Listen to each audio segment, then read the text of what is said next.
تعرف إن 1 من كل 10 أشخاص تقريباً بيصاب بأمراض في الكلى، والأخطر إن أغلبهم مش عارف ولا حاسس. أمراض الكلى غالباً بتتطور بهدوء ومن غير ألم واضح، عشان كده الجسم دايماً بيعتمد على إشارات بسيطة ينبهنا بيها. لو لاحظت أي عرض من الأعراض اللي هيتم ذكرها الآن، أرجوك زور طبيبك الخاص. أولاً، تورم القدمين والرجلين، وده بيحصل لأن الكلى لما ما بتقومش بوظيفتها بيتم احتباس السوائل في الجسم. ثانياً، الإرهاق والتعب الغير مبرر، لأن الكلى مسؤولة عن تنقية الدم في الجسم ومسؤولة عن أنها تحافظ على نشاط الجسم.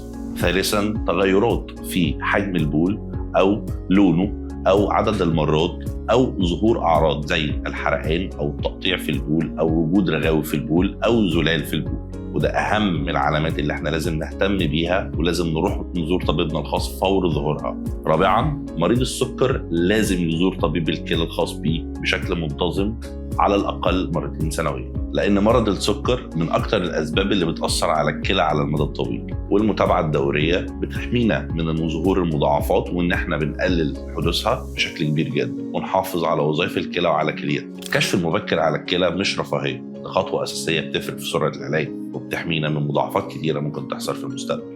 لو جسمك بيديك إشارة أرجوك ما تتجاهلهاش. أنا الدكتور خالد محمد خالد، أخصائي الكلى، هكون موجود معاكم إن شاء الله في عيادات بيور كلينيك في بورسعيد.